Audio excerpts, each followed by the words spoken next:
大家好，歡迎收睇滋滋遊遊。今集我哋又去咗一個位於深圳嘅主題樂園嗰度玩。呢個樂園鄰近坂田萬科廣場，係一個親子玩樂嘅好去處。呢度有各式各樣嘅玩樂設施，小朋友可以喺呢度盡情咁放電。呢一個樂園最矚目嘅地方，當然就係呢個男女老幼都啱玩嘅水上樂園。呢不話要試下呢一個大水桶，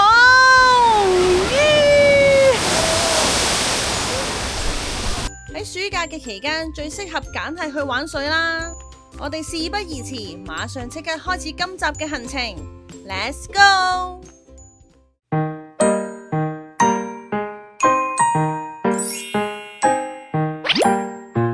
今次我哋去嘅樂園就位於深圳嘅龍崗區坂田。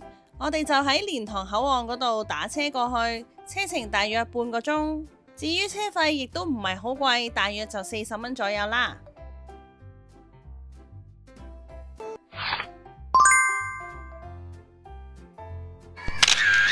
我哋而家咧就買咗一個親子套票啦，就包佢一大一細，一細咧就係貨1.4米以下嘅，同埋一個咧大人就79蚊，都可以帶一個1米以下嘅小朋友。OK，let's go。咦，我哋一入嚟就見到功夫熊貓。呢個票價咧就會喺3個地方啦，就係有得玩雪、玩水同埋玩呢個樂園。哇，咁幾抵玩喎！3樣嘢都係喺晒一個樂園入邊。係啊，仲要呢個價錢好十分抵，但係值唔值得玩？我哋而家就去睇下先。芝芝，你夠唔夠膽玩呢個啊？我夠膽。芝芝中途退出啊，因為佢覺得好驚啊，唔夠膽玩啊。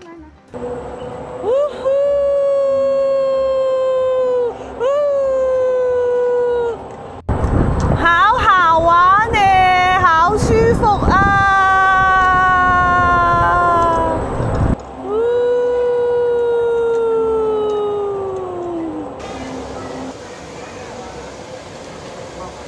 呢個同我哋上次去嗰個龍鳳山莊咧有得揮啊！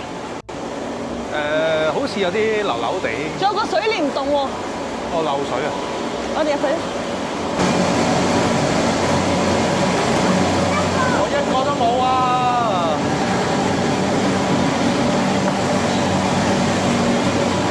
咁多位團友，邊個想玩海盜船？冇。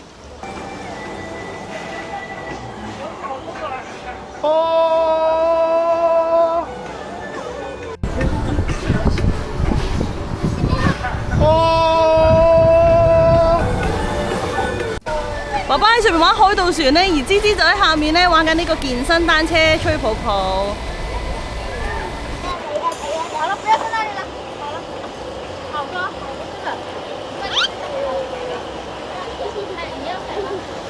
好啦，我哋經過一輪呢啲遊樂場之後呢，我哋終於嚟到玩水嘅區域啦。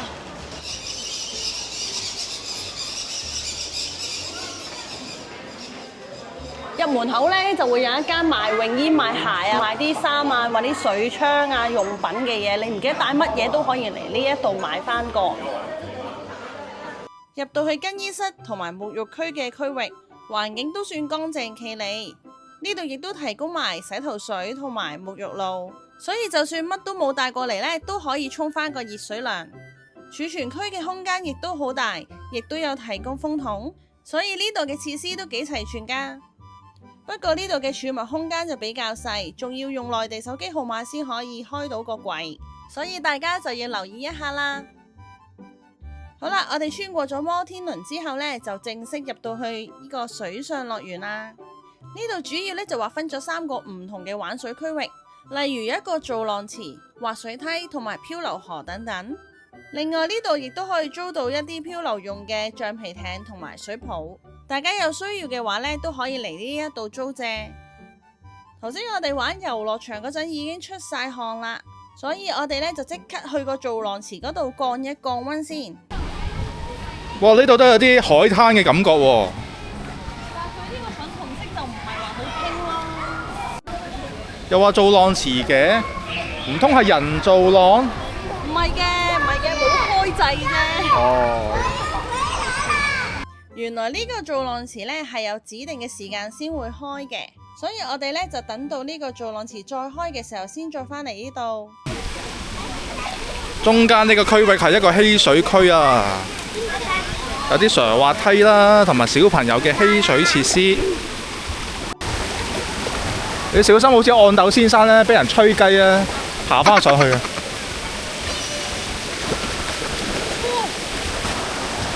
只不過話要試下呢一個大水桶，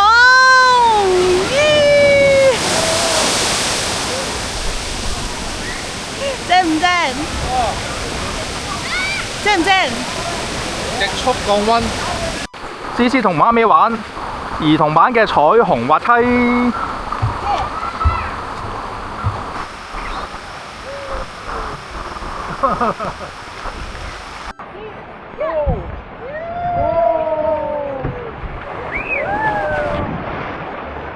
思思，我哋一齊去玩斜滑梯啦！哦！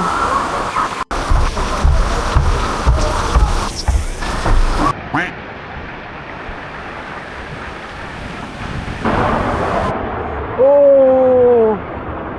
嗯 A few moments later.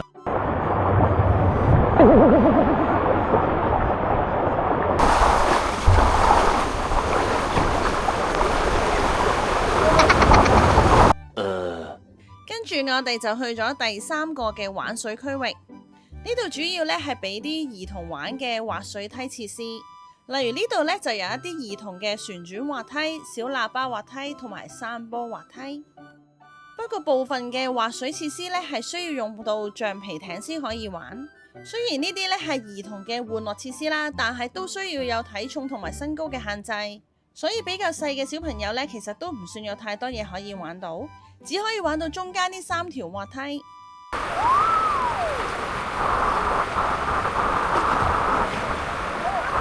呢個樂園呢，最特別嘅地方就係一條呢透明嘅漂流河，心諗應該都係必玩嘅設施之一啦。不過見啲池水咁嘅顏色，我哋有保留啦。冇人漂喎，啲水好污糟喎，好似一條溪流咯。睇啲水點解咁污糟嘅呢？同埋都冇人玩。點解冇人玩嘅呢？係冇開呢？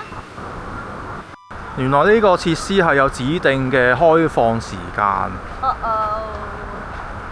但係佢啲水唔清，已經唔想入去咯。好似啲魚池水嗰啲感覺咯。我唔玩啦。而家做浪開咗嗰啲浪啊！快啲過嚟啦！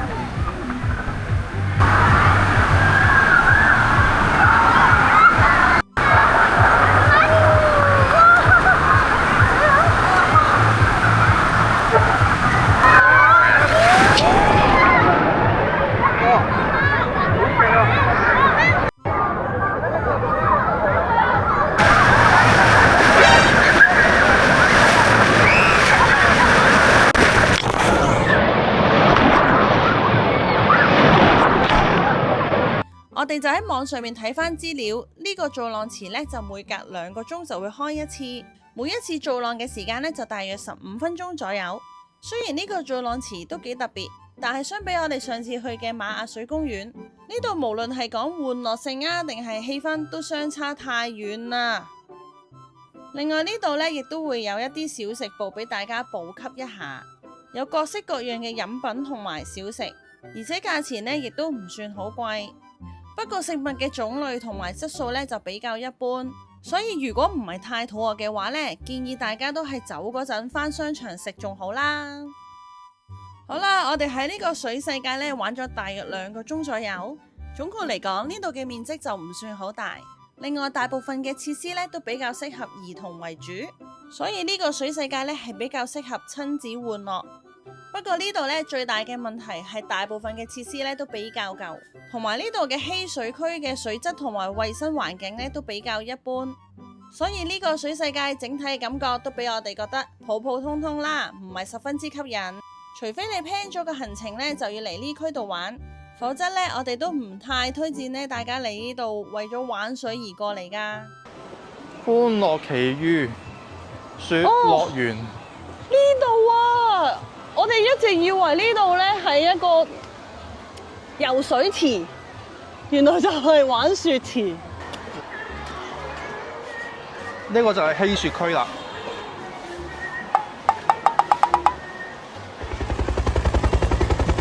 有架直升機飛過咗，大家見唔見到？噗噗噗噗噗噗噗噗噗噗噗。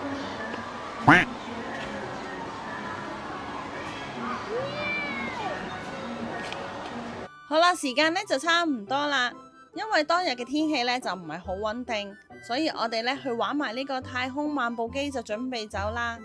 我哋總結一下今次喺呢個雲裏夢想樂園嘅玩樂體驗。總括嚟講，呢度係一個比較舊式嘅主題樂園。呢度嘅遊樂設施呢，對而家嘅小朋友嚟講，可能就唔太吸引啦。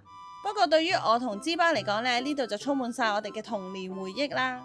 所以都唔難理解，今日係假期嘅下午，但係樂園嘅人寥寥可數。可能大部分嘅小朋友都去咗室內度玩 Playhouse 涼住冷氣，所以呢啲比較舊嘅主題樂園都應該買少見少噶啦。希望呢啲珍貴嘅畫面都成為我哋嘅美好嘅回憶。今集嘅分享就去到呢一度啦，多謝大家收睇滋滋遊遊，希望大家可以俾個 like 支持一下，另外仲可以分享、留言同埋訂閱我哋嘅頻道。我哋下條片再見，拜拜。